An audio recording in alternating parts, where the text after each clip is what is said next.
line ho uyu line lelo mwana mene mwana wanzeru line ho line ho uyu line lelo mwana mene mwana wanzeru ukacha mama wa amatengadzaje kusesa pakomo pamaivaje ukacha mama early morning amatengadzaje kusesa pakomo pamaivaje magolo aline amuyamikira akuti line lelo mwana mene mwana wanzeru magolo aline amuyamikira akuti line lelo mwana mene mwana wanzeru line ho uyu line lelo mwana mene mwana wanzeru line ho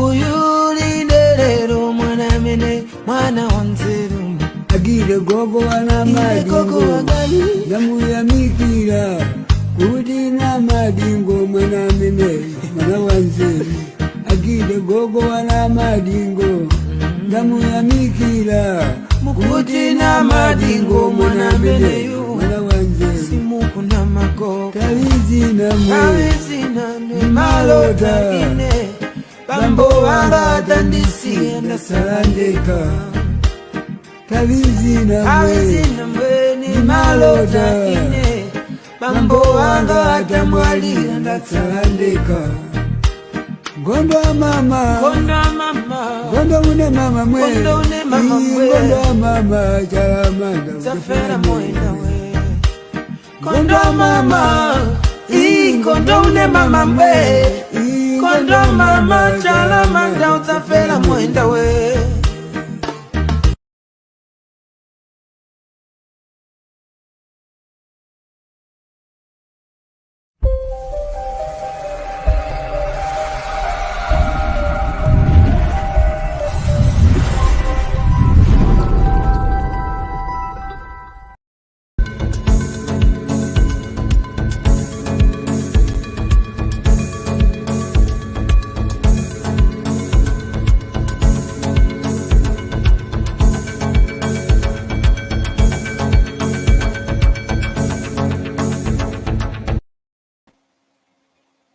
Thank you very much for joining us again today, and that is the 13th day of March 2022.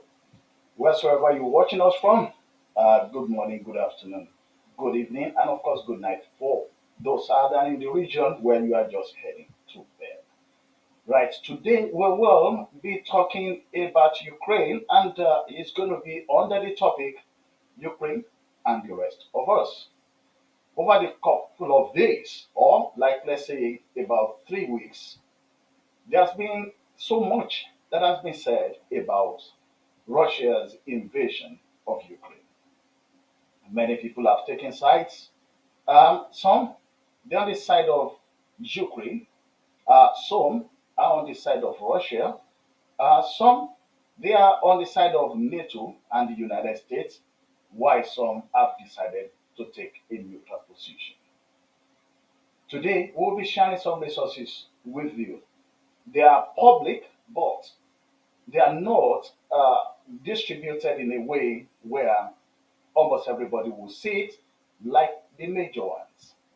And just like we've mentioned, and we'll also mention on this program, especially when we are sharing resources from other people, we always have a disclaimer, and that is to let you know that the opinions and views expressed today on some of the resources we'll be sharing with you are the rights of the named persons and does not necessarily represent the views and opinions of OY Media Scotland, OY Media Ibadan, Nigeria, and other affiliates.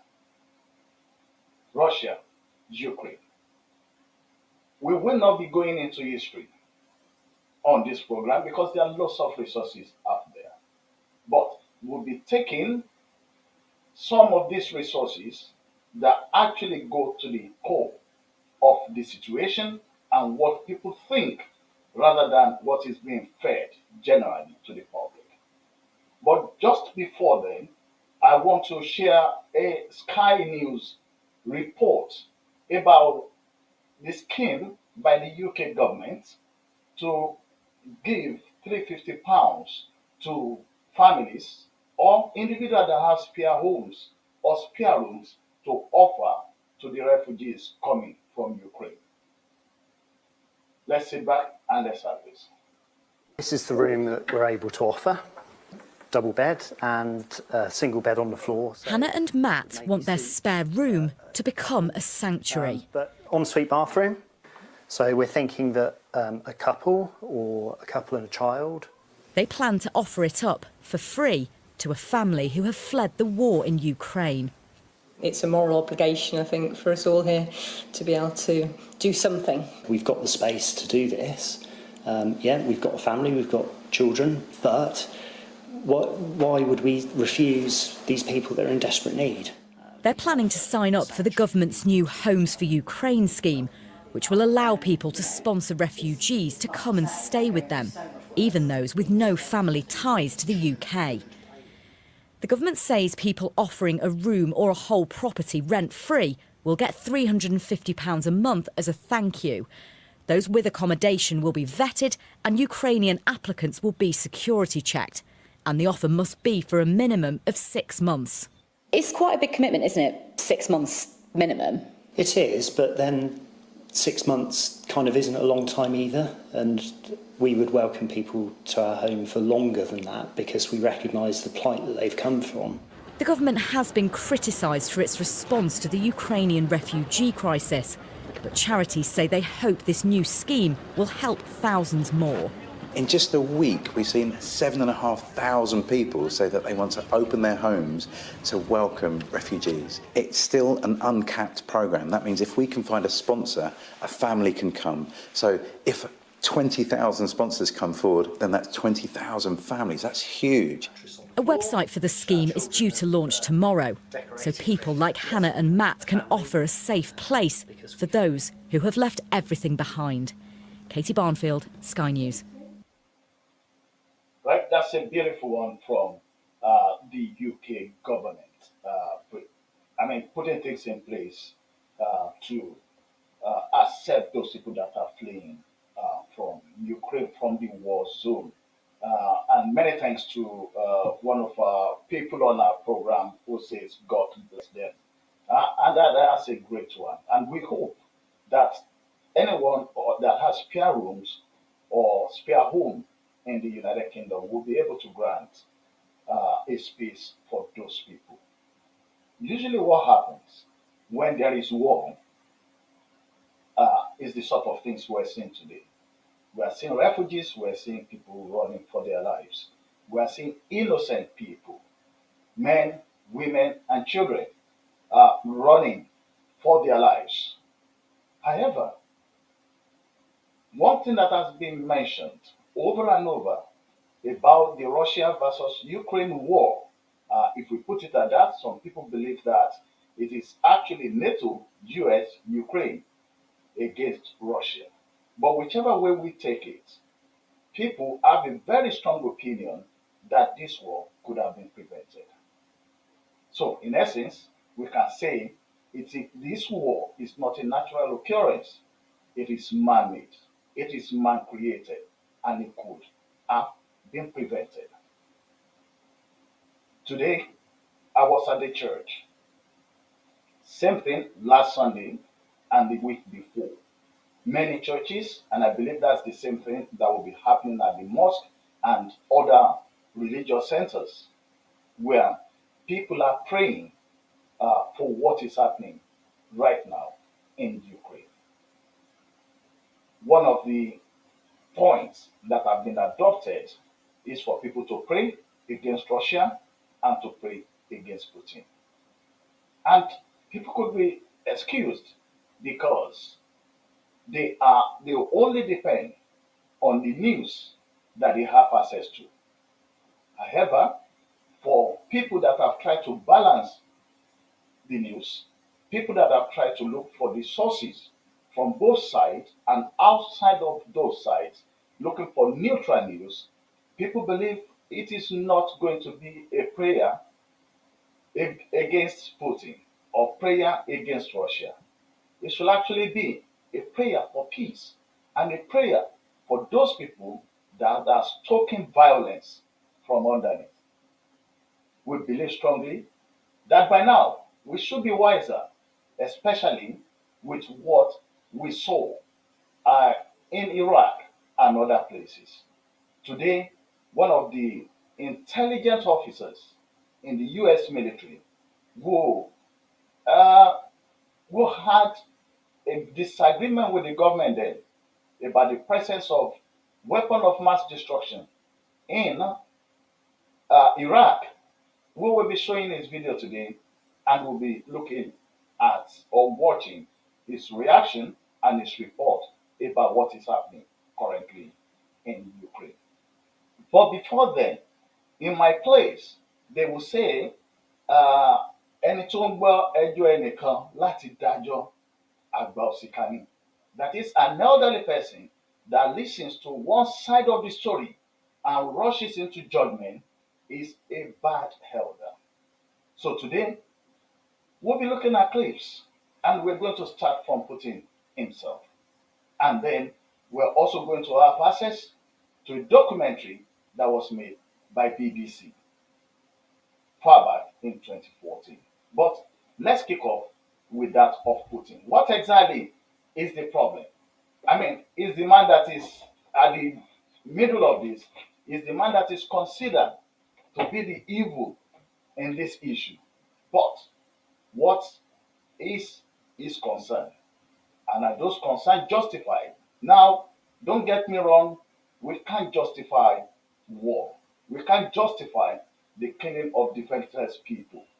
But what are his reasons? Or what is his reason?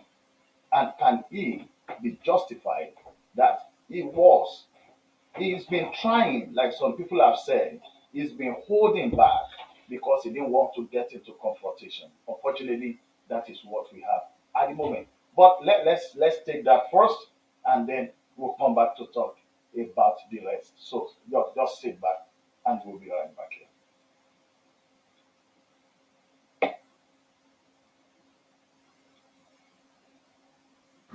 Thank you for taking my question. I'm afraid it's in English. You have talked a lot about security guarantees, and now we've seen your proposals. You also say you have no intention of invading Ukraine. So will you guarantee unconditionally that you will not invade Ukraine or any other sovereign country, or does that depend on how negotiations go?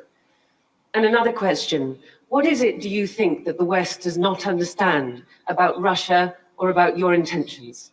Thank you. Значит, по поводу гарантий и что будет, от чего зависит, будет ли что-то зависеть от хода переговоров. Наши действия будут зависеть не от хода переговоров, а от безусловного обеспечения безопасности России сегодня и на историческую перспективу. В этой связи мы ясно и четко дали понять, что дальнейшее движение НАТО на восток неприемлемо. Но чего здесь непонятного? Мы что ли ставим ракеты рядом с границами Соединенных Штатов? Нет. Это же Соединенные Штаты своими ракетами пришли к нашему дому. На пороге нашего дома находятся уже. Ну разве это какое-то избыточное требование? Не ставить больше никаких ударных систем у нашего дома. Ну чего здесь необычного? Вот как американцы бы отнеслись, если бы мы взяли там на границе между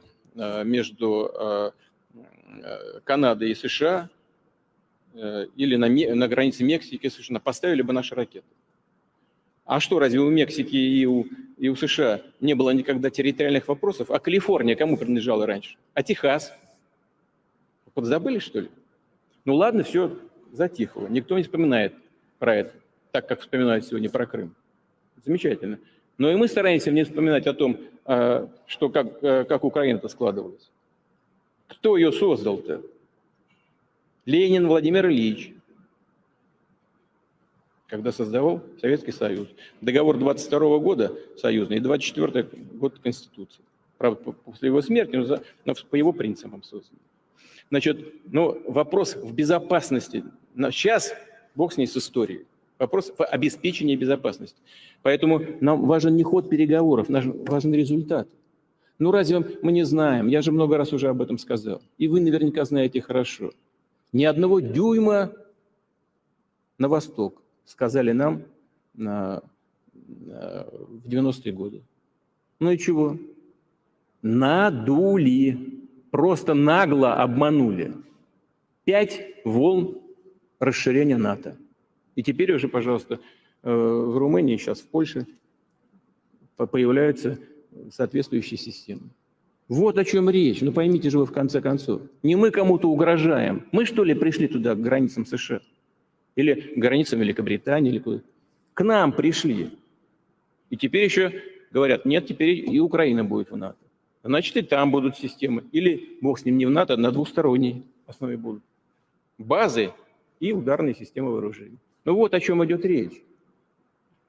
А вы требуете от меня каких-то гарантий. Вы должны нам дать гарантии. Вы.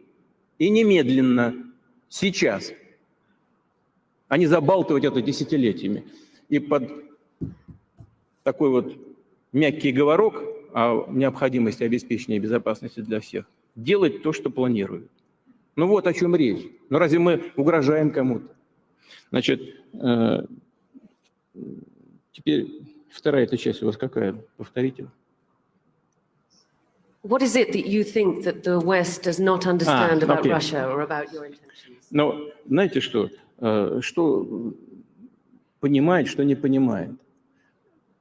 Мы иногда, кажется, в разном мире живем. Вот я вам сейчас сказал очевидные вещи. Ну как это можно не понимать? Сказали, не будем расширяться, и расширяются. Сказали, будут равные гарантии для всех по ряду международных соглашений. А этой равной безопасности не происходит. Вот смотрите, еще в 1918 году один из помощников Вудро Вильсона, президента Соединенных Штатов, сказал, всему миру будет спокойнее, если на месте сегодняшней огромной России появится государство в Сибири и еще 4 государства в европейской части. В 1991 году мы сами себя разделили на 12, по-моему, частей, да? Но такое впечатление, что нашим партнерам этого мало. Слишком большая Россия, по их мнению, сегодня, потому что сами европейские страны превратились в малые государства. Не в великие империи, а в небольшие государства, 60-80 миллионов человек. Но даже после развала Советского Союза, где у нас только осталось 146 миллионов, и это слишком много. Мне кажется, только этим можно объяснить такое постоянное давление. Вот 90-е годы, значит, Советский Союз все сделал для того, чтобы выстроить нормальные отношения с Западом и Соединенными Штатами. Говорил, еще раз повторю, пускай ваши слушатели и зрители там увидят. Я уже не понял, из какого средства массовой информации.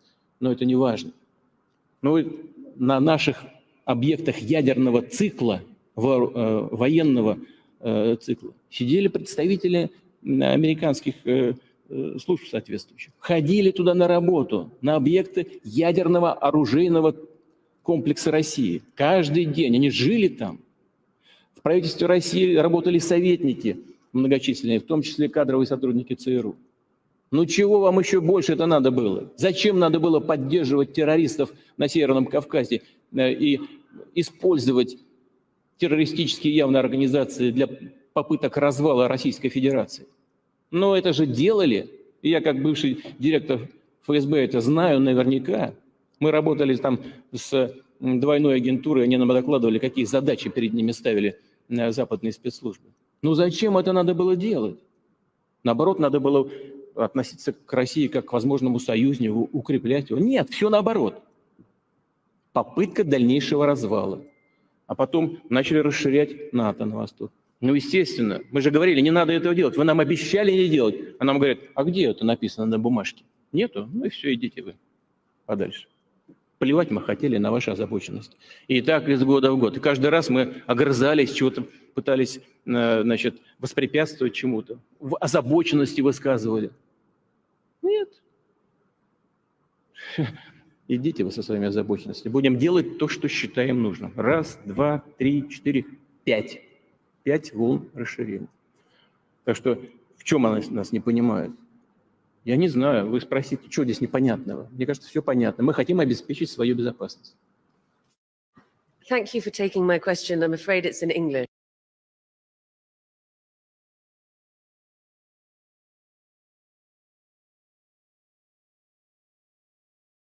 I think I'm still being heard. Okay, we'll stop that right on there. But if you can pick exactly what Putin was saying there, was that there are deliberate action by the United States and its allies to destroy Russia.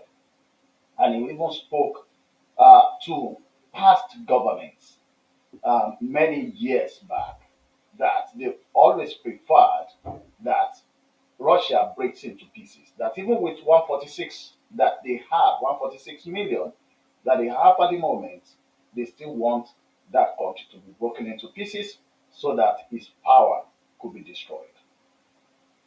There was a statement that was given by Mandela.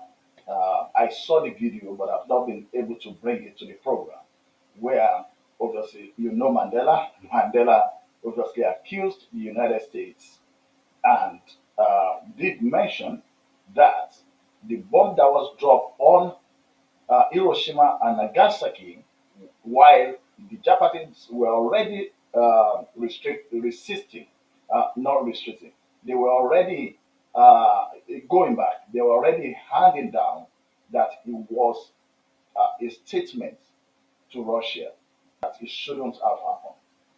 But like we said, that is the opinions and views of those people. We're still on this program, topic Ukraine and the rest of us. We're still right on here.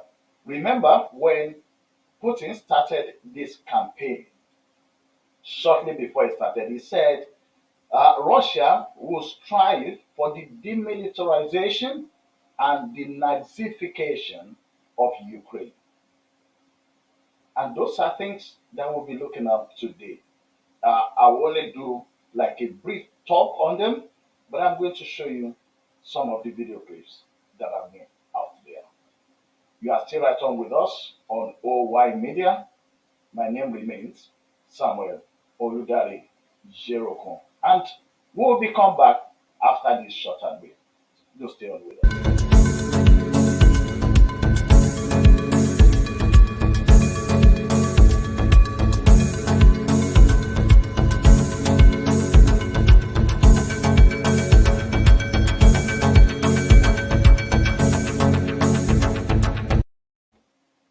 Right, welcome back. We're still on that topic that we are dealing with today, and that is Ukraine and the rest of us. Shortly before we went on that shorter break, you had Putin talking about how the Russians were deceived by United States and NATO and how they've been expanding. He said 5 times they've expanded despite the sort of agreement they had together that NATO would not expand eastward.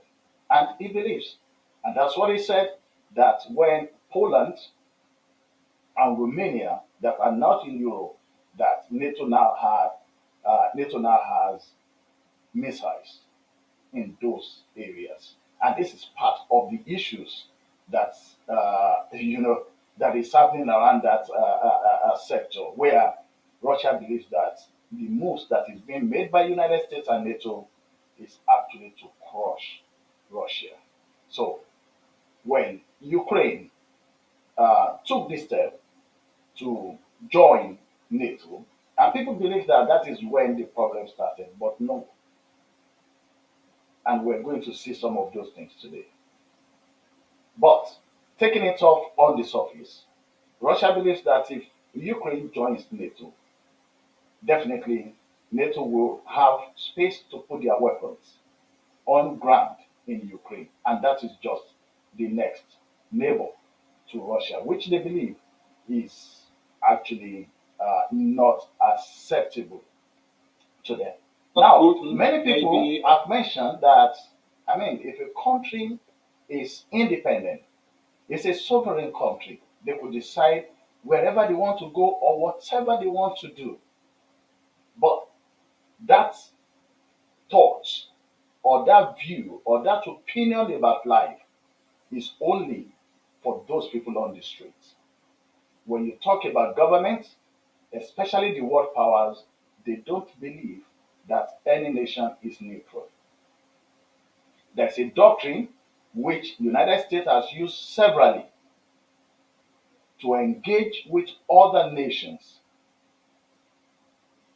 within their spheres of influence, or those countries they consider as allies, no matter how far those countries are from the United States, they have to be protected. No other power can go there to cite anything in that country.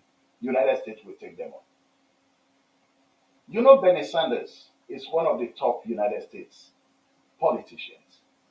And right on here, he was talking right in the House. And he did brought up these things that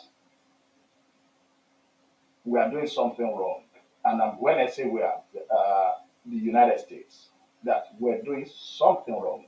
What we're doing to Russia, we cannot allow it. And he did mention that doctrine. Remember, what we're doing with session today is to balance the news out there.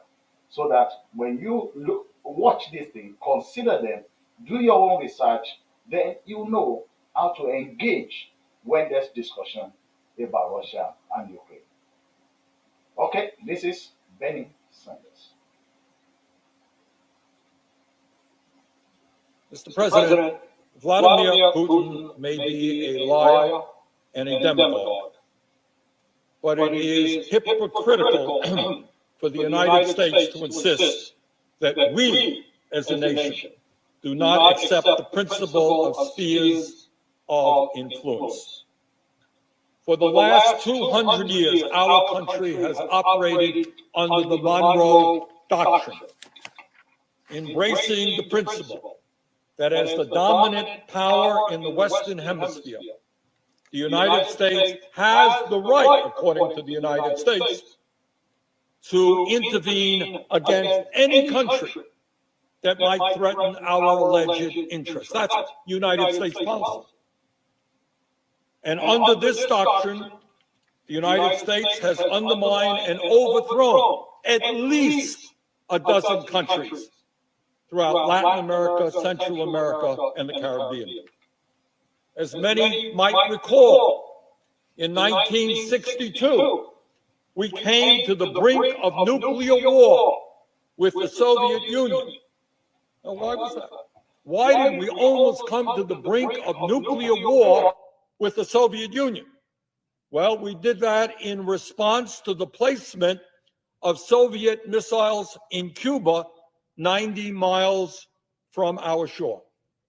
And the Kennedy administration saw that as an unacceptable threat to national security. We said it is unacceptable for a hostile country to have a significant military presence 90 miles away from our shore. And let us be clear, the Monroe Doctrine is not ancient history. As recently as 2018, Donald Trump's Secretary of State, Rex Tillerson, called the Monroe Doctrine, quote, as relevant today as it was the day it was written, end quote. In 2019, former Trump National Security Advisor John Bolton declared, quote, the Monroe Doctrine is alive and well, end quote. To put it simply, even if Russia was not ruled by a corrupt, oligarchic, authoritarian leader like Vladimir Putin, Russia, like the United States, would still have an interest in the security policies of its neighbors.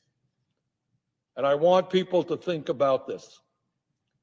Does anyone really believe that the United States would not have something to say if, for example, Mexico or Cuba or any country in Central or Latin America were to form a military alliance with the U.S. adversary? Do you think that members of Congress would stand up and say, well, you know, Mexico is an independent country. They have the right to do anything they want? I doubt that very much. Mr. President, countries should be free to make their own foreign policy choices.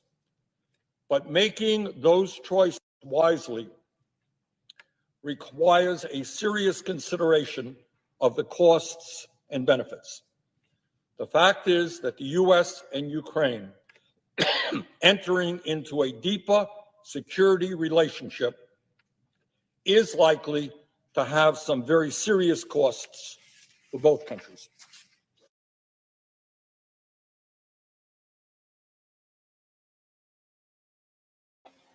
Now, that is just so clear. That is Bernie Sanders stating clearly that US will not agree for any country or a country that is considered a hostile nation like Russia to have anything to do 90 miles to its borders.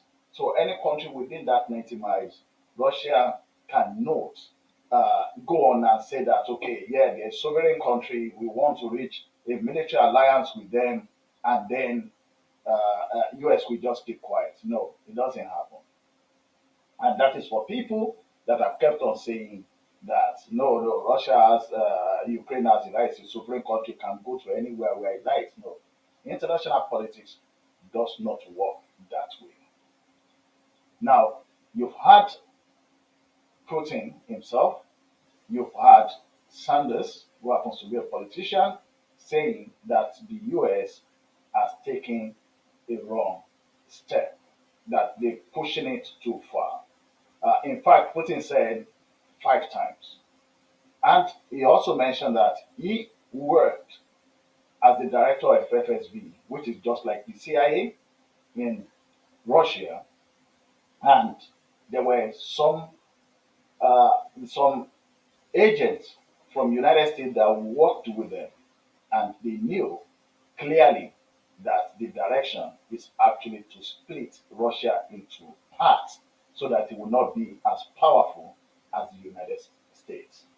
Of course, in the field or in the world power struggle, and we've seen this across centuries, across empires, that each empire tried to be more powerful than the other. But in the course of that uh, struggle or battle for power, the sort of things that happens is what we've seen today with innocent people having to flee their homes. And I mean, those people that are able to even flee are lucky. Some are trapped there, some have been killed because the world powers are dragging power between themselves. Now we're going to get, we are getting deeper into this. There's one that I want us to also watch, and after that, we'll now go into what, I mean, we believe that Putin called a sort of denazification. Are there new Nazi groups in Ukraine? And if they are there, are they backed by the government to the extent that Russia will think that they are breeding, that Ukraine is a breeding ground for extremists? But let's actually listen to this great professor because he seems to have quite a lot of knowledge about that area, about Putin, about the West, and then we'll go to the other one. And now this is over to Ross. Let's get this on. What we're witnessing today is the unraveling of nothing less than 3 decades of US policy over the world's military and economic affairs.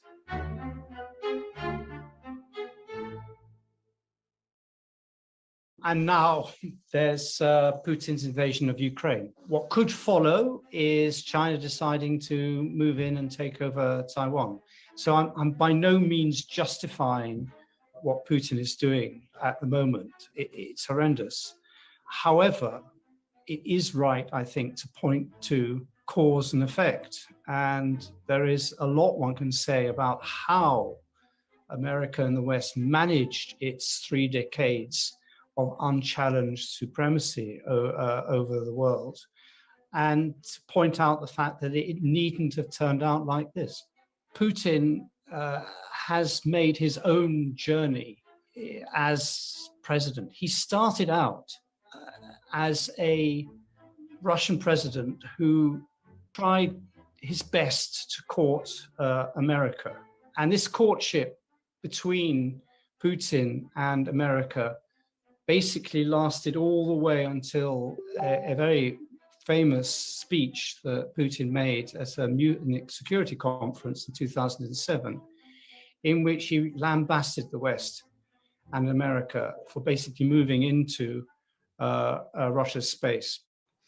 And now they are trying to impose new dividing lines and walls on us. These walls may be virtual, but they are nevertheless dividing, ones that cut through our continent. Putin has the upper hand militarily in Ukraine, and he knows this. And what he's doing is basically establishing a buffer state between him and NATO. Now, it has to be said that Putin tried quite a few times to actually join NATO itself and was always rebuffed. Putin's not mad. He's responding to 3 decades of what he would say was humiliation. Ukrainians will suffer and a lot of blood will be shed. But was this inevitable? Was this light versus dark? Was this autocracy versus democracy? My view is a lot more complicated than that. And America and the West bears a great share of the responsibility for what is now happening in Ukraine. Кто бы ни пытался помешать нам, а тем более создать угрозы для нашей страны, для нашего народа, должны знать, что ответ России будет незамедлительным и приведет вас к таким последствиям, с которыми вы в своей истории еще никогда не сталкивались. I don't think this is the Cold War resurging, because Putin's Russia is not the Soviet Union. It's not nearly as strong or as global as the Soviet Union, not nearly as rich either. But I do think this is the start of a new world order, which would be an order of great powers. And until it settles down and establishes its own red lines, it could be just as unstable as the world order that it overthrows. The West will have to start recognizing the red lines set by these rival powers, and not think that the only red lines that matter are the red lines that Washington has. So this is a massive tragedy. It needn't have happened, and Russia needn't have become an enemy acting like this, nor indeed will China, who I think will start behaving in the same way. And it's now too late to rethink what could have happened over the last 3 decades. And the West is going to have to be much more pragmatic about how it projects its influence and its power.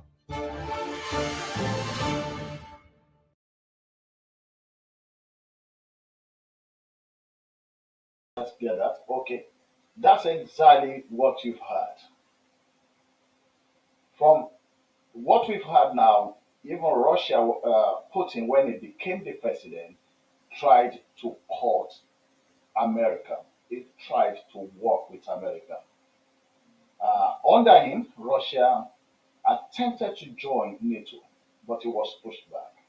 And just like the Bernie Sanders have said, uh, is Russia is responding to 3 decades of the policy of America, which, I mean, you've heard from those people, America too will not sit back while an enemy nation, hostile nation, they call them hostile nation, a hostile nation will be at your door. Um, a hostile nation will be right at your door that America will never accept it. And they mentioned that for 3 decades, America, obviously influencing NATO, has been expanding and taking up space, which is completely different from the agreement that was reached by the two parties. Now, if it was you, what would you do? And that is the issue here. I mean, from what the man said, this could have been prevented. And I think that is what we also started with, that this war could have been prevented. It needn't have gone into this. There shouldn't have been a reason, the reason why people will be fleeing and the same people that, or the same nation, if I could put it that created the trouble, they are now the one that are saying that, oh, the people are dying, people are fleeing, let's create home for them. And also they are bringing sanctions. Sanction will not resolve the issue because all of us are facing the impact of those sanctions. Gas, I think they call it gas in America. Here we call it fuel. I mean, it's gone up from something about 140, £1.40. It was about 163 today. Now the war is yet to end. So it's something that is going to affect every one of us, including uh, the United States and NATO. In fact, there was a report that the United States has turned to Venezuela after banning Russia oil. But Venezuela is an ally of Russia. So that is how tough some of these international politics could be. Now, we are getting there. Now, we're moving to the next one, and this has to do with the issue that Putin mentioned about denazification of Ukraine. However, we like to present here a balanced view of things that are happening. We try as much as possible to provide a balanced view to our viewers. Now, there's a video that is titled Putin's Secret Army. However, that video mentioned Putin's secret army, those that he uses for ground force before now rolling in tanks into another nation, but also the report in that video also brought up a far right extremist neo-Nazi like group that are flourishing inside Ukraine and which they believe has also made their way into the Ukraine army. Could this be what Putin was referring to? Now, we'll get to watch that clip. Then, we'll now watch another clip from 2014 by the BBC, which actually had an interview with some of the members of this far right group. In fact, as at the 2014 or 2016, it's been mentioned that that group or members from that group were holding nothing less than 3 departments in the Ukrainian government, and that includes the Department of Defense. So you can see uh, whether Putin, his actions, which is being queried, but could we say that he has a genuine reason to have concern if this far right group, which has been covered by BBC, It was also covered by Time magazines, and it was also covered by The Guardian. If this far group that was becoming a concern for the people, even here in the West, if those people flourishing inside Ukraine, as Putin got it right, or any president, I believe it's not even Putin, to have concern for that.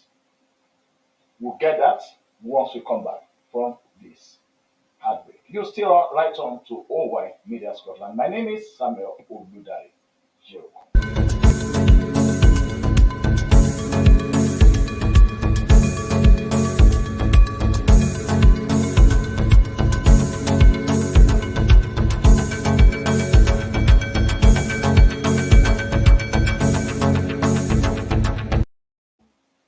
Welcome back. So we're going to watch this Putin's Secret, and so it was titled. But remember, it's also mentioned the far right group in Ukraine, and that will lead us to other videos and reports on this far right group and how they've been flourishing. And after that, we'll now go to the final section where we'll be talking about something different and which which Russia and Putin have raised as a form of concern. But let's have this first. When Vladimir Putin walked into Crimea back in the spring of 2014 and annexed it within a matter of a few days, many were left wondering, how exactly did he do it? How did the Ukrainian army, which is not a bad force, how did they not even put up a resistance? How was Putin's army able to so quickly run through Crimea? And the answer was that Putin and his army had already won the battle even before the troops crossed the border. Putin had won the battle from within Crimea. There were numerous insurgent or rebel groups in Crimea who owe allegiance to the Kremlin, Russian speakers largely, and they were the ones who defeated the Ukrainian army from within. So much so that Vladimir Putin's troops only had to play a supporting role. The bulk of the work was already done from within Crimea. And the man responsible for this was a gentleman named Igor Girkin. Girkin was a Russian army veteran and a former Federal Security Service or FSB officer, much like the KGB. He raised a guerrilla army, first in Crimea and then in the Donbass region. He played a key role in the war in Donbass all the way from 2014 and played a role in the formation of the Donetsk People's Republic militia group. Now, this was a playbook that Vladimir Putin, in Crimea, in Donbass, and much earlier to that, both in Chechnya and in Georgia, this was a playbook that Vladimir Putin had used and very successfully. Now, he's replicating that template in Donbass in Ukraine. And it is these guerrilla groups, the likes of which were led by Igor Girkin, they are Vladimir Putin's secret army who will help him defeat the almighty NATO and the United States. And that too, without firing a single shot. On Crux Decode this week, Putin's secret army.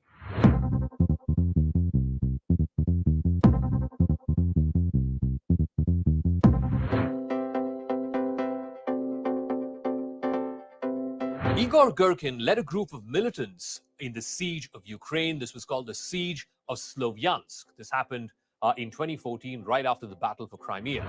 During this particular battle for Slovyansk, he increased his influence and he ultimately became the de facto military commander in Donbass.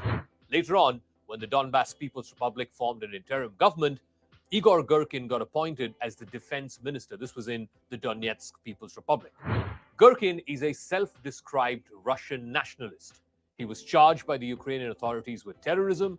He's been sanctioned by the European Union.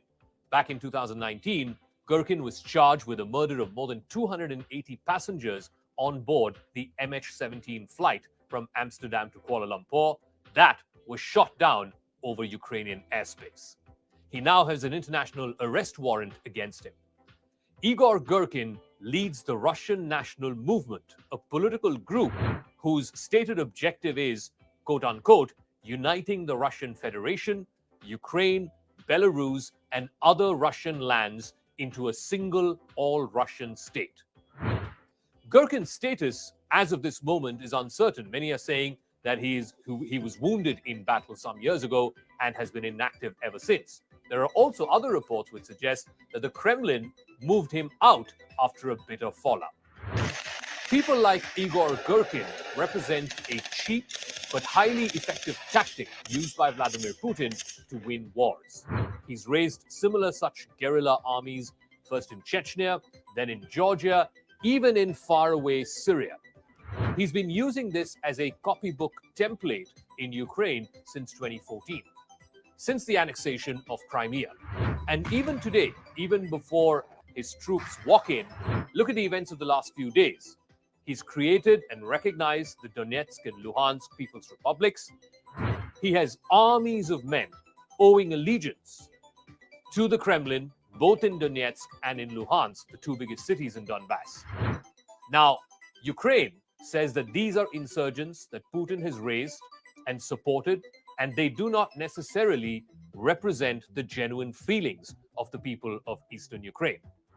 So, what exactly does Russia do? Now, what Putin's playbook entails is that he allows these insurgents, folks like Igor Gherkin and others, to do most of the legwork on the ground. What the Russian military does is to provide them support, whether it is air cover, whether it is use of long-range missiles, mortar fire, of course, from across the border, and most importantly, they also use cyber warfare. Now, in modern-day hybrid warfare, these are game-changing tactics. Now, in response, what has Ukraine been doing? It's not like the Ukrainians have been sitting on their hands either. The Ukrainian side has something called the Azov Special Operations Detachment, or the Azov Regiment. This regiment is a far-right extremist group. It originated from the city of Mariupol. This is in the coastal region, the southern part of Ukraine. The first time the Azov fought was in recapturing Mariupol from the pro-Russian separatist forces. This was in June of 2014, right after the Battle for Crimea. Azov initially formed as a volunteer militant group, and then in November of 2014, soon they became adept at fighting Russian forces and their proxies. Azov, eventually, many members of Azov got incorporated into the National Guard of Ukraine. So they became Ukrainian regular troops. Late in 2014, the regiment gained notoriety after major allegations emerged of torture and war crimes, as well as, and this is important, neo-Nazi sympathies. For example, the symbol used by Azov is the logo which features the Wolfsangel. Now, the Wolfsangel is very similar to the swastika used by Nazi Germany, used by Hitler's Germany. So much so, in 2018, the United States Congress blocked military aid to Azov on the grounds of its white supremacist ideology. In fact, many members come from all around the world, about 20 to 30,000 members from 20 different countries around the world, and they're primarily active in the Donbass region where currently fighting is on. This is exactly the region that Putin wants to annex. He's already recognized them. The next step would be formal annexation. The first commander of Azov was a man named Andrei Biketsky. He said back in 2010, more than 10 years ago, that Ukraine's national mission, that Azov's national mission, was to lead, quote unquote, the white races of the world in a final crusade against the Semites. Now, this group has already been accused of numerous human rights violations, war crimes, including mass looting, torture, and rape. In fact, it's pending before the United Nations Security Council. Security experts are warning that Ukraine is far becoming a radicalizing ground for these far-right forces, particularly foreign fighters, in much the same way that Syria became a breeding ground for Islamist extremists. Unfortunately for Ukraine, in the fog of war, it could well end up being the breeding ground for what is called a white jihad racist holy war.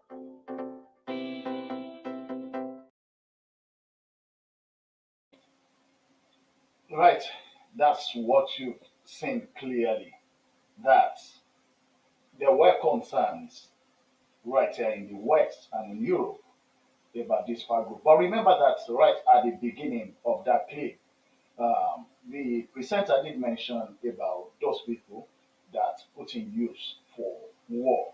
I mean, it sends them in to mix with the people, then before rolling in tanks. But we're talking about when Putin talks about neo-Nazi groups that are flourishing in Ukraine, and that is exactly what the presenter and producer there also just mentioned, that the Western nations have had serious concern as far back as 2010, 2014 about this group, which has now become part of the Ukrainian military.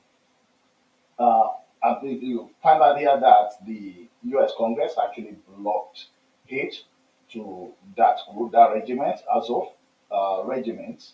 But then, obviously, the weapons are being sent now in order to counter Russian invasion. So that means those people are being harmed at the moment. But we'll now go straight right on to the BBC documentation about this far back in 2014.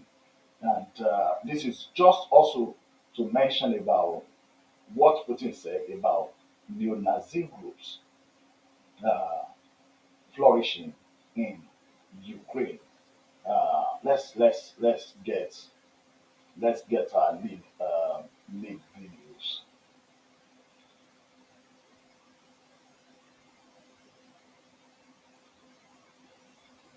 Right, we've got that.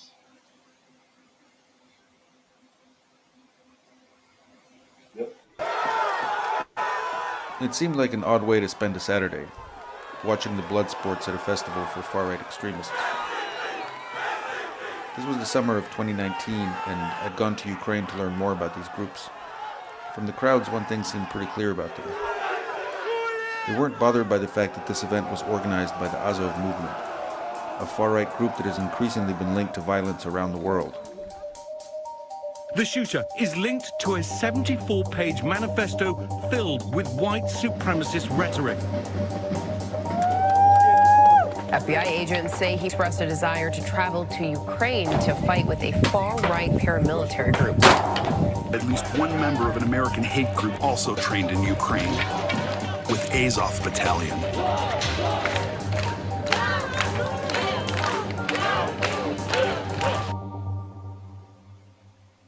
According to the FBI, domestic terrorists killed 39 people in fiscal year 2019, making it the most deadly year for domestic terrorism since the 1995 Oklahoma City bombing.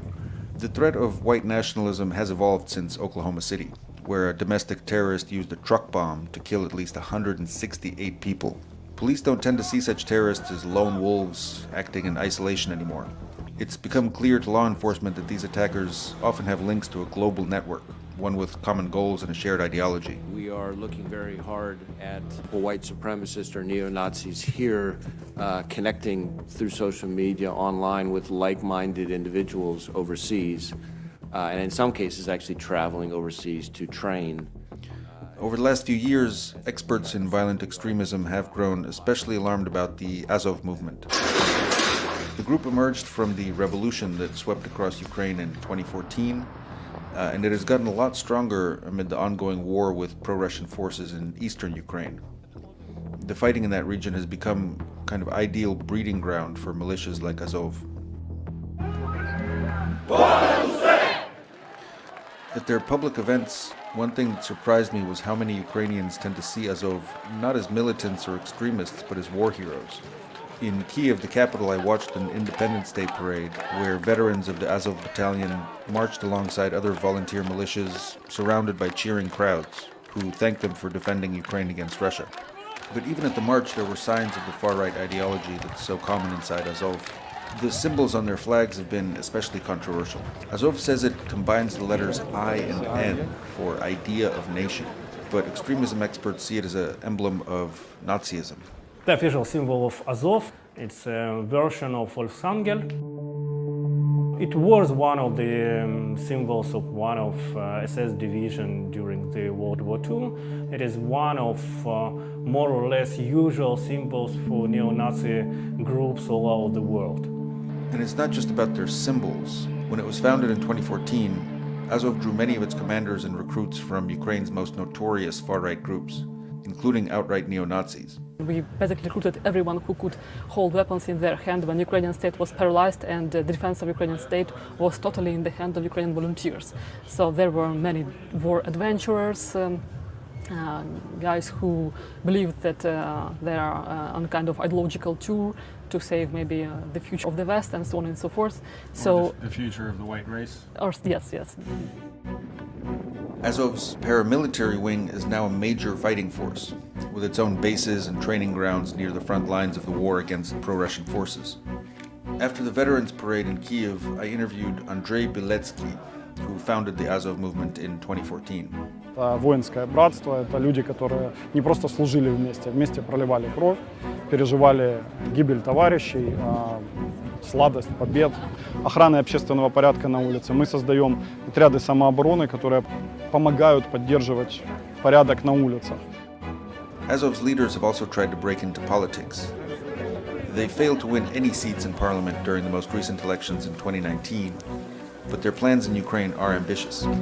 Сьогодні ми відпочиваємо, але навіть відпочиваючи, ми пропагуємо наші нові українські цінності.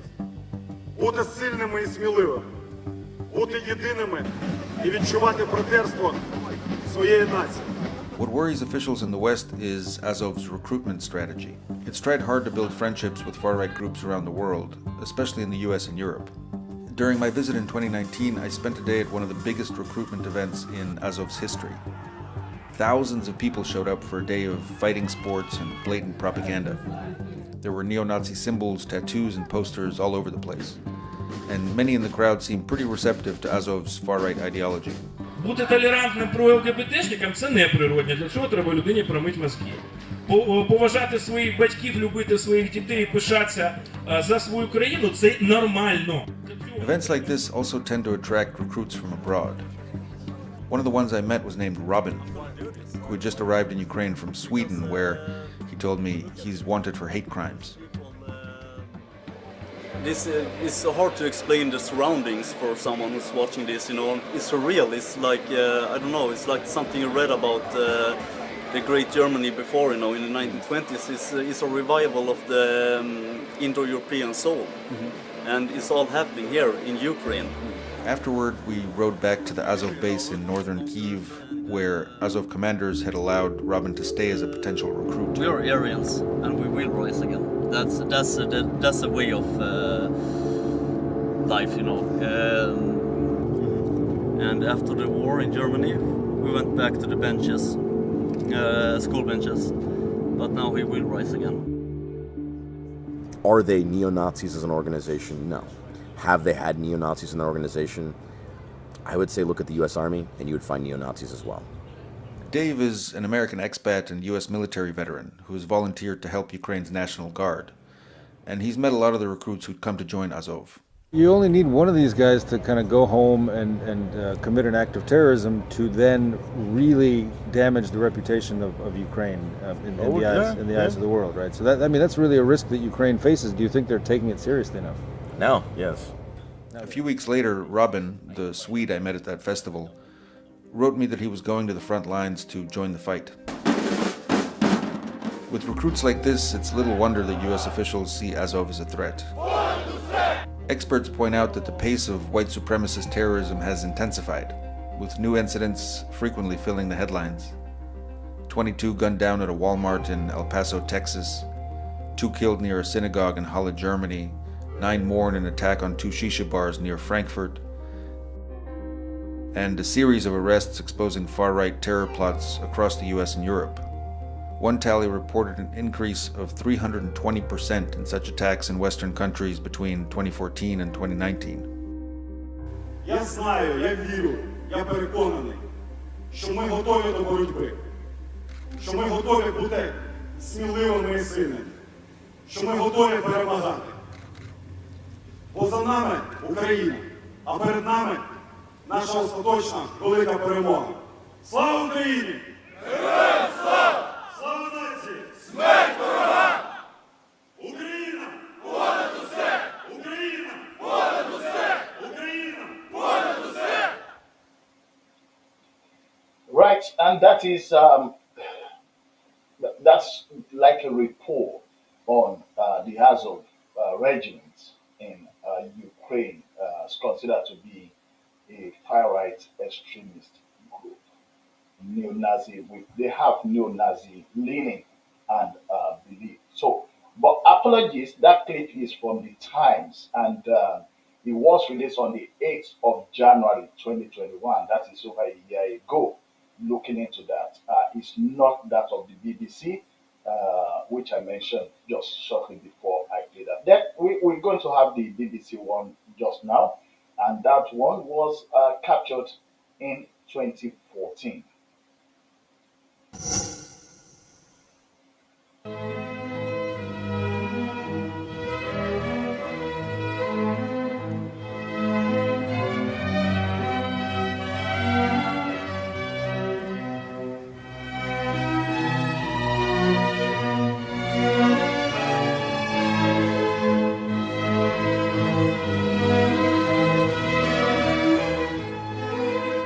In place of the defiant speeches, the somber strains of Beethoven now ring out over Independence Square. This revolution is moving into a new phase. But amidst the flowers and the children's tributes, flashes of something more sinister. Groups of armed men strut through the square with dubious iconography. That yellow armband is a Volksangel, a German symbol used by several SS divisions during the Second World War. Far-right graffiti is appearing, daubed on the walls of the city. The people who brought down the government were overwhelmingly ordinary Ukrainians, students and doctors, workers and even families, people who simply refused to back down. But the most organised and perhaps the most effective were a small number of far-right groups. When it came to confrontations with the police, it was often the nationalists who were the loudest and the most violent. A group calling itself the Right Sector is perhaps the largest. Its members can be seen marching around Kiev in columns of about a dozen. Mostly they carry baseball bats. Sometimes they carry guns. We met these men posing for pictures outside the burnt-out remains of what was once their headquarters. I asked them about their political beliefs. Национал-социалистская тематика иногда в некоторых людях она есть проступает. Как бы, чтобы была единая нация. Но не у всех, это не заложено в основе этой организации, это у некоторых людей есть. А у вас? У меня лично есть. В смысле? Объясните. Мне как бы нравится эта идея единой нации. Я хочу, чтобы нация была единая, чтобы один народ, одна страна, одна нация. А это подразумевается что? Как бы, чтобы чистая нация. Не то, что там, как бы у Гитлера как было. В своем роде немножко, маленько, но было, чтобы своя нация. What about the East, I asked? What about Crimea, where many Ukrainians feel close historical ties to Russia? Кому нравится Россия, пусть едут в Россию. Украина только для украинцев. Police have largely disappeared from the streets of Kiev. Law and order is maintained by so-called self-defense groups. Not all hold extreme views, but those who do are often shy of the cameras. We got a late-night phone call from another group known as C14, inviting us to meet their leader at their new base. It turned out to be the former headquarters of the Communist Party, now occupied by the far right. It's our general mission to totally ruin chains that connect our country with the imperial power from the past. And that being Russia? Yes, we can tell Russia, not only Russia, Soviet Union. Are you a Nazi? No, I don't think I'm a Nazi, I'm a Ukrainian nationalist. And what does that mean? The main confrontation is about that some ethnic groups have control many business structures, some economic, some political forces, and which ethnic groups? Russians and Jews and the Poles. It may be some non-Ukrainian group control a huge percent of some economic or political power. And of course, in this situation, Ukrainian people have some tension between it, and it causes conflicts. Mr. Karas says his group consists of around 200 men. C14 is affiliated with a political party called Svoboda, or Freedom, which now controls 4 ministries in the new government, including the Ministry of Defence. 2 of its MPs were recently photographed brandishing well-known far-right numerology. 88 stands for the 8th letter of the alphabet, HH, Heil Hitler. We, as Svoboda, in no way espouse Nazism. In fact, we fight against Nazism. For us, Nazism and communism are 2 sides of the same coin. Those are both totalitarian ideologies which destroyed the Ukrainian nation in the 20th century and fought against Ukrainians and killed millions of Ukrainians. The fervour of the revolution is beginning to fade now. People are starting to move on. But it's clear that it was the radical groups who kept up the pressure on Viktor Yanukovych, and many of them feel that this really is their victory. The question is, how much power will that give the far right in the new Ukraine? Ukrainian politics is in a state of flux. Different groups are jostling for position. Left-wing activists have also taken control of some government buildings, but it's the right that appears to be coming out on top. When the fighting started, they started to attract more and more young people, and then not only young people, but all kinds of persons.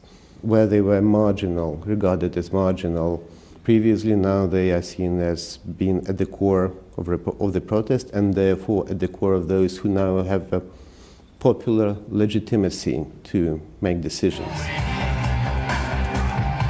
With their anti-Russian rhetoric, events in Crimea will almost certainly play into the hands of the nationalists. No one knows exactly how strong they are in terms of numbers, but the influence of the far right in Ukraine is growing.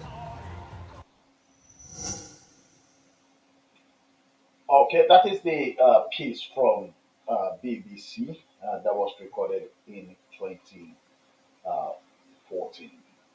The general thing right on there is the fact that the Ukraine, according to all those reports, has become a breeding ground for far-right groups. The Western countries and Europe have raised concern about them in the past, but in the current situation, they are willing and happy to furnish them with weapons to face Russia. What happens after? Your guess is as good as mine. Now we're going to the last section, or the last session of this program, where we'll actually be talking about biological weapon in Ukraine. Is there a biological weapon in Ukraine? Has there been an admittance by the United States that it has a biological research center in Ukraine? I mean, we've had the concern that Putin has raised that NATO and United States have been digging deep into Russian neighbors. And initially, when this was raised, it was claimed to be a propaganda. But from information that are coming in, it is very clear that the United States has a biological research center. Whether that research center now has a means for developing a biological weapon, or whether it was their objective to develop a biological weapon through that research center. I mean, we'll check with those clips just immediately after this ad break. So do stay on with us. You are still on to OY Media.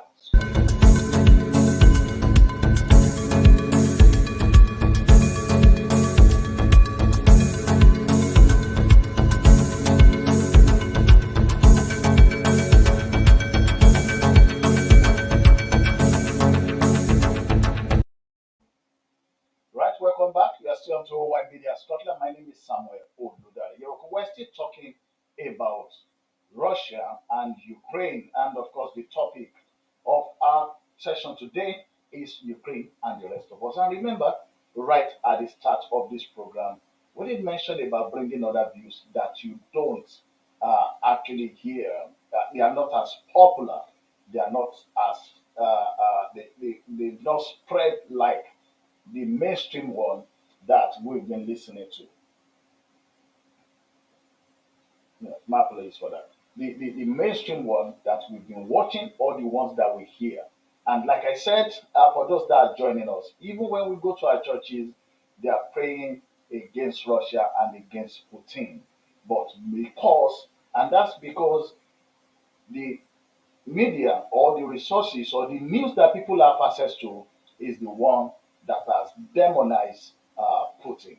But then, in order for us to be able to balance what's out there and for people to make their own decision, we have been bringing these other resources for us to know what exactly is happening right inside Ukraine and whether both the Ukrainian government and the Western government have raised issues about that, or they are fully aware of those things happening in Ukraine. Of course, we've mentioned about Russia with Putin clearly stating that there was an agreement that NATO will not expand eastward, and which they've been doing. And of course, each country that NATO is able to put to its side, then they install missiles in those countries. He mentioned Poland among those nations, and of course Romania as well. Even Ukraine, that is not yet in the hands of NATO, there are reports that the United States has a biological research center there. Some claim its biological is to manufacture or to research into the manufacturing of biological weapons, just right at the border.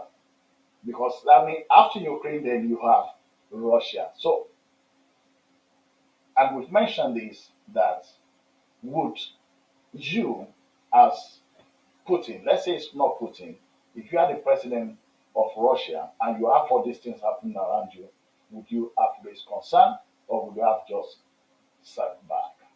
Now, let's check this, because this has to do with that research center, and after this, we'll now get another one where a former or ex-intelligence officer for the U.S. military, we heard that he had a disagreement with the U.S. government then during the Iraq invasion, especially on the claim that Iraq has weapons of mass destruction. But first of all, let's hear what the U.S.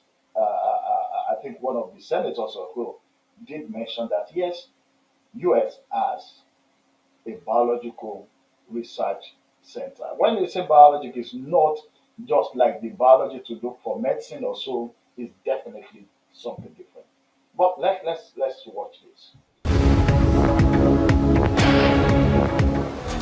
As Russia claims a secret bioweapons plan that US had in place on Ukrainian soil, there's been a response from the Americans. In fact, that's the breaking news response right now. As far as America is concerned, we have now the Undersecretary of State for Political Affairs admitting about a biological research facility in Ukraine. Let's play that out, please. I'm just going to play that. In fact, a short while back, the Russian Foreign Ministry spokesperson also claimed that there was there was a US role, and they asked America to respond. Let's play out what America has said in a related development. Ukraine has biological research facilities, which, in fact, we are now quite concerned Russian troops, Russian forces may be seeking to gain control of. So we are working with the Ukrainians on how they can prevent any of those research materials from falling into the hands of Russian forces should they approach. I'm sure you're aware that the Russian propaganda groups are already putting out there all kinds of information about how they've uncovered a plot by the Ukrainians to release biological weapons in the country and with NATO's coordination. If there's a biological or chemical weapon incident or attack inside of Ukraine, is there any doubt in your mind that 100% it would be the Russians that would be behind it? There is no doubt in my mind, Senator, and it is classic Russian technique to blame on. Ukraine has biological research facilities, which, in fact, we are now quite concerned Russian forces may be seeking to gain control of. So we are working with the Ukrainians on how they can prevent any of those research materials from falling into the hands of Russian forces should they approach. I'm sure you're aware that the Russian propaganda groups are already putting out there all kinds of information about how they've uncovered a plot by the Ukrainians to.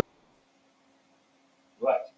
That's just like, the second part is just like a repeat. But the question here is, you see, when the lady was going to talk, he said biological. She was slow because definitely it's not your regular scientific biological laboratory. It's bioweapon. And that was the reason that the US and other NATO allies have been raising concern about Russia taking over those facilities.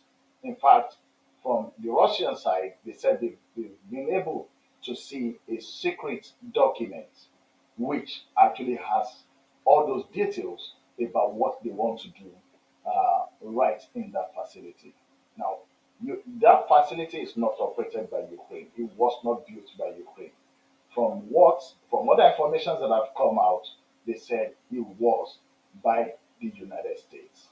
So if Putin right there in Russia and just in his neighborhood, just across the border, there's a weapon research that is being done by a country that is considered to be a hostile nation.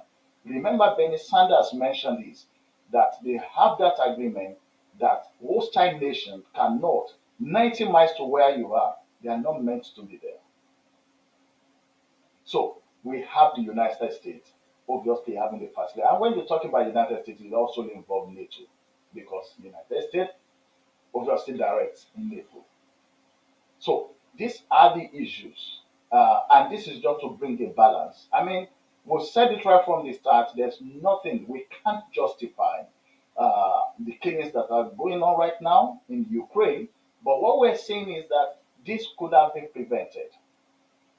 And rather than looking at Putin and Zelensky, who happens to be the president of Ukraine, we should actually be looking at the forces at the back, which are actually causing this trouble.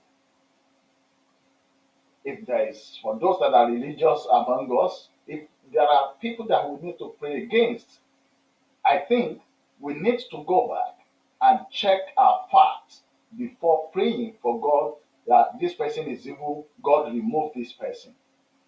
Because such prayers will not be answered. And we will even be like, we will be acting like hypocrisy when there's a possibility that our own government might actually be the part of those people that are involved in bringing this violence into place. Our video or the resources, the last one for today is George Galloway interview with the person that I mentioned was a former US Marine intelligence officer. Let's sit back and watch this. Rita, thank you for joining us. I was myself startled last Sunday when the news broke for the first time from the Russian Defense Ministry, but I kept a large pinch of salt in case it wasn't true. But then Victoria Nuland confirmed it in front of the Senate just yesterday, didn't she?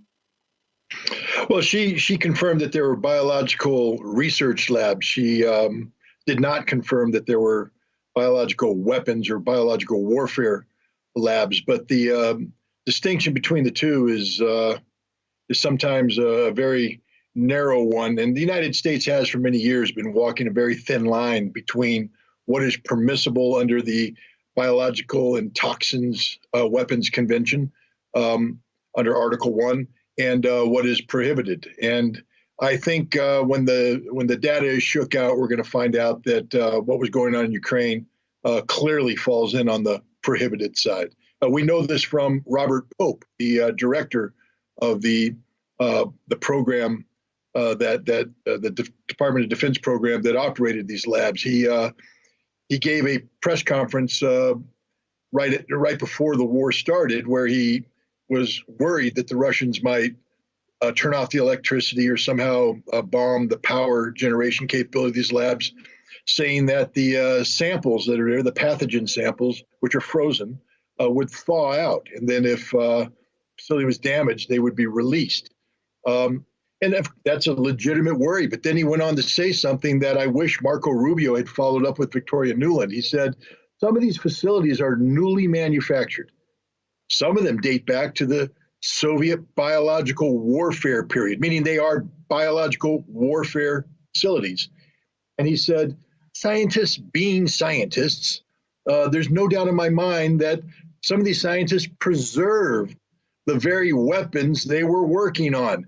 So yes, these are literally biological warfare facilities because they have retained samples of biological warfare agent that have no use in any preventive biological research, defensive biological research. They can only exist if somebody seeks to replicate them in the future as part of a reconstituted biological weapons program. So it's a little snide to say this, but Russia has succeeded in Ukraine where the United States failed in Iraq by invading a country with a viable biological warfare capability.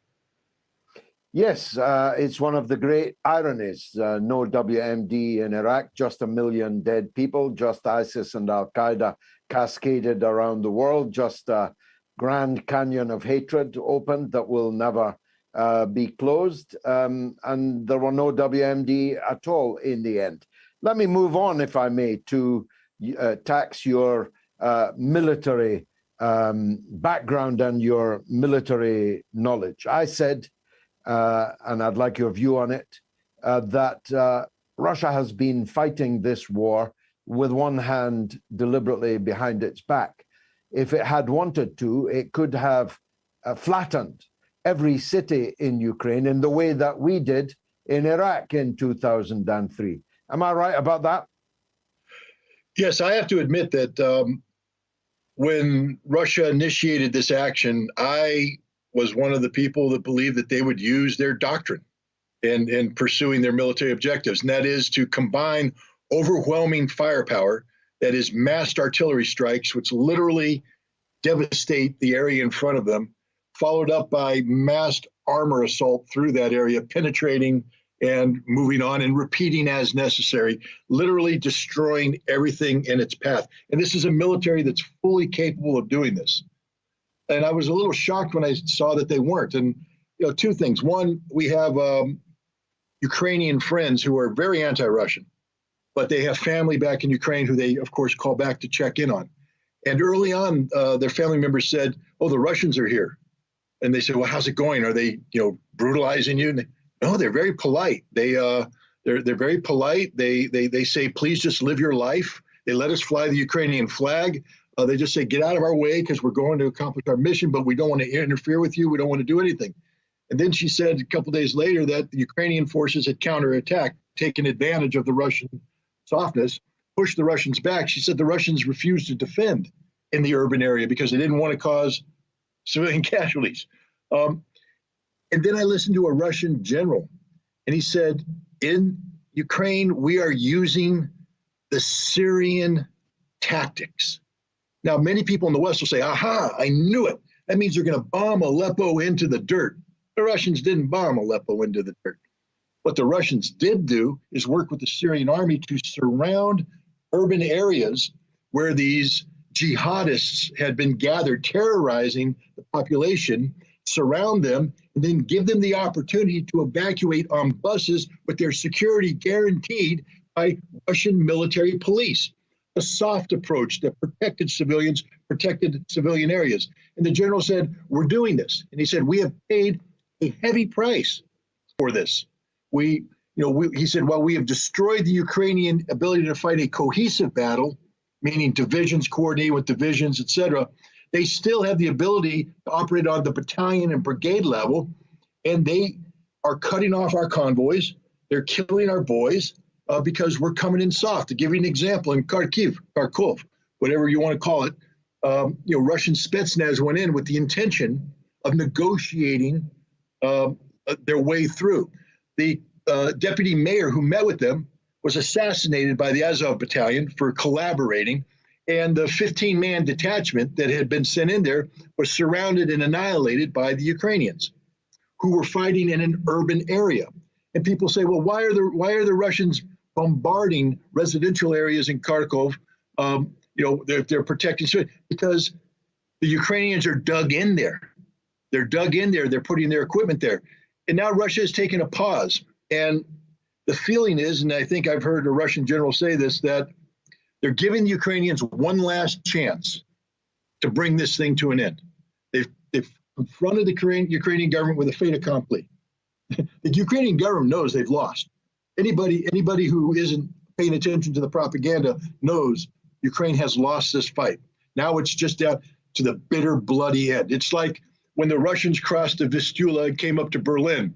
The Germans had lost, but they still fought a bloody battle for Berlin that cost both sides a lot of lives. So there's still a lot of fight left in Ukrainians, but it's fighting in support of a lost cause. If the Ukrainians refuse the Russian offer, which I believe Lavrov will make tomorrow in Turkey, the Russians are coming in hard. Not they're going to try and target civilians, but it's gloves off when it comes to the Ukrainian military. They will, because up until now, the Russians have treated the Ukrainian military as their Slavic brothers, meaning we understand you're resisting us, we understand you're defending your country, but we don't want to slaughter you like we could. Well, that's over. And I think what we're going to see in the days to come, if Ukraine doesn't capitulate according to Russian terms, is a completely different battle where it will literally be hell on earth for the Ukrainian people and for the Ukrainian military. And as somebody who has studied the Russian way of war, I don't wish that on my worst enemy, unless, of course, they're neo-Nazis or jihadists. How likely is it that in Turkey agreement will be reached in your view, Scott? It's 50-50 in my point, because I've listened to Zelensky speak, and he's all over the map. I mean, he's literally a bipolar individual. But on occasion, he will say things such as, why would I ever want to be a member of NATO? They've betrayed me. Why would anybody want to be a member of NATO? They've betrayed me. So maybe I would accept neutrality if I could get, written guarantees for my security, which of course Russia will give them. So we know Zelensky is capable of at least talking about accepting that term. About Donbass, the Lugansk and Donetsk, he said, it's just a poor coal mine. Why do I want that? Give it to them. Give it to them. So he seems to have accepted the notion that those are independent entities now that'll never again be part of Ukraine. On Crimea, he said, I'm open to discussing something that respects the will of the people, like a referendum that he participates in. And if that's the case, they'll vote to be independent. He'll accept that. So it appears that there is the potential of this, but that's whenever Zelensky gets away from his handlers. Then Zelensky is brought back in, and people need to understand this. He is being managed by a CIA MI6 conglomerate. And you and I have talked about in the past what MI6 did with Iraq, Operation Mass Appeal, that information operation where they planted information, psychological warfare, to try to create a perception in the British public conducive to supporting a war in Iraq. Well, the CIA does the same thing, and they're doing it right now. Where do you think the 13 brave defenders of Snake Island came from? CIA wrote that. Where do you think the Ghost of Kiev came from? The CIA wrote that. We know the New York Times, or I forget who reported, maybe Associated Press or somebody, was honest about the I don't need a ride, I need ammunition line that Zelensky's now famous for. Nobody ever quoted him. They quoted an unnamed U.S. intelligence official who quoted Zelensky. I mean, that was the most honest anybody's been. And then this ridiculous speech he gave to the British Parliament, bringing up Churchill, bringing up Henry V. You think Zelensky wrote that? No, that was written by his CIA MI6 handlers. And the sad thing is the British Parliament allowed themselves to be debased in that fashion. Here is one of the oldest institutions of democracy in the world, and it allowed itself to be used by its own intelligence service to spread propaganda, to propagate a lie. Shame on the British Parliament, and shame on the British people for allowing this to happen. Just like I say, shame on the American people and the American Congress. But I mean, at least we haven't been used. Well, we did, I guess. Zelensky spoke to the U.S. Senate the same way. So yes, we're both guilty of having our various democratic institutions be humiliated by being nothing more than a pawn for their respective intelligence services. In America, this is illegal. A clapping like seals. The last time I saw a standing ovation in the British Parliament, I was there, and the only one not standing was on the day that Tony Blair left office as Prime Minister. He put his pen down on the dispatch box, made to walk out for the last time, and the entire assembly stood and clapped like seals. They're not clapping now about Tony Blair and the Iraq war, and the Iraqi people certainly are not. A couple of other things because of your expertise, if I may. The presence now in Ukraine this day of Islamist fanatic, throat-cutting, head-chopping Islamist fanatics brought from Idlib through Turkey. Why would they do that? And what are the dangers of them having done so? Well, first of all, you can judge. Let me give you an example by answering this way. There's been a lot of propaganda that Russia has brought in mercenaries, the Wagner group, and that Russia was going to bring in Syrian fighters. I can tell you with absolute certainty that the Russian military, which is one of the most professional militaries in the earth, it doesn't mean they're infallible, it doesn't mean they can't make mistakes, but they're professional. Their officer classes are some of the finest trained military professionals in the world. They would never allow mercenaries to fight alongside their soldiers. They would never allow in a Russian operation in Europe to allow Syrians to join them. Why? It will diminish their combat capability. They train to fight with each other. As soon as you bring in the Syrians can't do what the Russians do. There's a decrease in combat effectiveness and people die. So Russia would never do this because they're military professionals. What has Ukraine done recently? They've given out 25,000 weapons to civilians, which is stupid. If you've ever seen the movie Downfall about the Battle of Berlin, there's a scene in there where General responsible for the professional German defense of the city is watching the Volkssturm and the Hitler Youth run through the street and get slaughtered. And he's basically saying, why are they here? They can't fight. They don't know what they're doing. They don't know any concept of fire, cover, concealment, etc. And he went and begged to take them off the field of battle. Himmler, of course, said no. But Zelensky has given weapons to civilians who will literally be slaughtered if it comes time to fight. He has freed prisoners from prison to fight. He has opened the door for illegal warriors, the mercenaries from Europe, who, if are captured by Russia, will more than likely be given a cursory trial, put up against the wall, and shot because they have no rights or protections. They're the worst kind of scum, the exploiters of conflict. And now what does Zelensky's government do? They brought in the jihadists. They brought in the people because they ostensibly want to kill Russians. It's a pure propaganda move, but it's a poison pill, not for Ukraine, because Ukraine's going to be destroyed. I doubt Zelensky's going to be able to come up with a peace agreement. And Russia has said if he fails to do so, it will be the end of the Ukrainian nation as we know it today. It will be destroyed.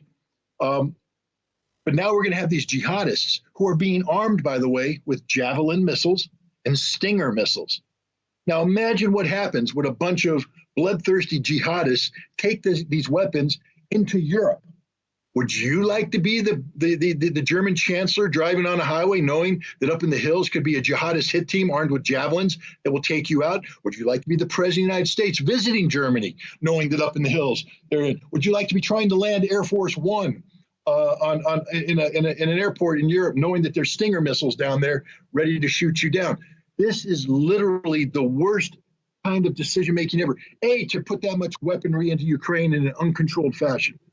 Because even before the jihadists came in, you're giving it to neo-Nazis who can't surrender. They can't surrender because they'll be killed, rightfully so. So what do desperate people do when they can't surrender and they don't die? They run away with the weaponry they have. They'll be burying it, making caches, falling back on it, continuing a futile resistance. And in their anger to the West, they'll lash out at the West and become, global terrorists. That's how global terrorism is born. This is literally the worst possible decision one can make, and it will have heavy consequences for years to come. Lastly, and you've touched on it several times, all the big media organizations over the last 8 years, the New York Times, CNN, BBC, all the big outfits have reported on Ukraine's neo-Nazi problem. But suddenly they've all forgotten about it and are averting their eyes from it. You're now a conspiracy theorist for drawing attention to something that they have all made programs about and written extensively about. How big is the neo-Nazi slice of Ukrainian political and especially military strength? Well, if we're going to be dead honest, it's a minority. It's a distinct minority. If left to normal political affairs, they would be struggling to get more than single digits in terms of voter support. The problem isn't that their role in a viable democracy. Their problem is the role they play in a state formed of violent revolution. In the Soviet Revolution, the Russian Revolution, you had the Bolsheviks and the Mensheviks. The Mensheviks are the minor party, the Bolsheviks are the big party. But the reality was this was propaganda. The Bolsheviks are actually the smaller party, the Mensheviks were the bigger party. But the Bolsheviks, through violence and action, were able to take control of the revolution. When the Maidan occurred initially, it was a peaceful demonstration against the Russian or the pro-Russian Ukrainian president's choice to move away from the European Union towards Russia. What happened is the United States and European Union mobilized this virulent nationalist group out of Lvov in Western Ukraine, among whom were these neo-Nazis who worshiped Stepan Bandera and the Banderista movement, which was a pro-Nazi Ukrainian national movement, carried out a resistance in that area for decades. These guys came in and took over Maidan, violently overthrew the legitimate president of Ukraine, and then imposed themselves through force of violence into the Ukrainian body politic. To give you an example of how powerful they are, when Poroshenko, who was the president before Zelensky, negotiated the Minsk Accords in 2014, 2015, he agreed that all they had to do is give a special autonomous situation to their status to the Donetsk and Lugansk, and they would stay part of Ukraine. He agreed with Germany and France. Then he came back and the neo-Nazis said, you try and implement that, we'll kill you. Americans get upset with a bunch of rioters taking the capital and then leaving the same day. I get upset about it. I'm not happy about it. But it ain't an insurrection. An insurrection is what happened in Ukraine. It's happening every day. Zelensky was told he was elected to be the president who brought peace. If you remember, Zelensky toured the front line because they were supposed to disarm. And he went up to the Azov battalion and he said, disarm. And they laughed at him, kicked him out. He said, I'm the president of Ukraine. They said, shut up, we'll slap you. He had to leave. And he was told, if you sign Minsk, we will hang you by the neck until dead. That's the control these people have. And they've done it in the military. These people should have been disbanded, arrested, shot. Instead, the military absorbed them and then promoted their officers throughout the ranks so that there's neo-Nazis everywhere. And the biggest embarrassment of all is when British, American, and Canadian troops go to Ukraine to train that military and NATO tactics, NATO equipment. The photographs show that they're training the Azov battalion because those were the first units the Ukrainian military brought forward for training. We trained Nazis, literally. Unbelievable. Scott Ritter, thanks for joining us on the mother of all talk shows. Okay, that's the last clip for today. Of course, you've had it all from Scott Reiter. He did mention about the expansion by US and NATO, mentioned about the Azov, that is the far right militants or militia, which has now become a core part of the Ukrainian government military.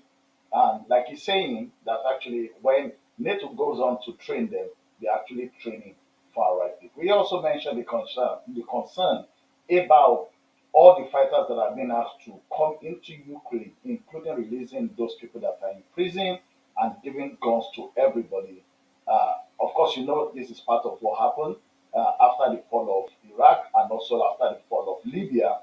They were unable to get those weapons back, and the weapons find its way even right up until it gets to Africa and of course to Nigeria, and it became a ready and available tools in the hands of terrorists.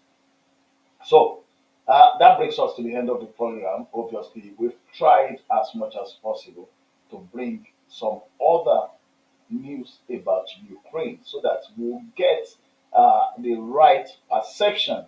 I mean, you'll be having the other one, and like Scott Reiter said, the mainstream media, they will always project the position of the government. But then we've seen that has to do with neo-Nazi groups in there. We've also the one about biological weapon research center right here in Ukraine, and of course the issue about the expansion. So, and that is us right on here. We'll be back here next week. And but to remember, the UK government is offering people a sort of thank you of a check of £350 if you have extra room or extra house where you could help to lodge refugees from Ukraine. It couldn't be even refugees only from Ukraine. You also have people that will be fleeing from other parts, from the surrounding areas as well, including even Russia. So, but please, if you have that facility, they said the website will be coming up very soon. Just type on Google, scheme for refugees, room for refugees, for Ukraine refugees. And the government has said that they will, obviously, security check those Ukrainians that they will be bringing to you, as well as also they will run a sort of security on you as well, so that both parties are safe. And that brings us to the end of this program. We've had people sending some couple of subjects and topics to us they want us to discuss. So if you also want to get across to us, please send us your message. Either one.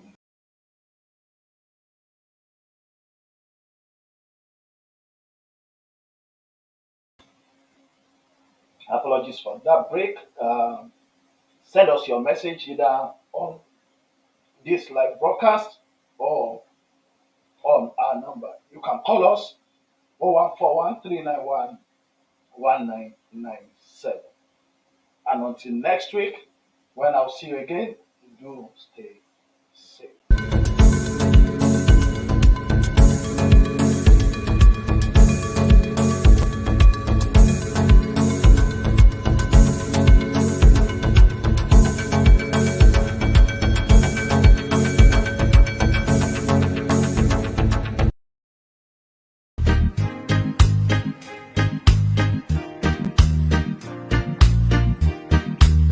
Line ho, uyu line lelo mwana wanzeru. Line ho, line ho, uyu line lelo mwana wanzeru. Ukacha mama wa amatengadzaje kusesa bakomo pamaivaje. ukacha mama Early morning amatengadzaje kusesa bakomo lamaiwake. makolo aline amuyamikira akuti line lelo mwana wanzeru. makolo aline amuyamikira akuti line lelo mwana wanzeru. Line ho, uyu line lelo mwana wanzeru.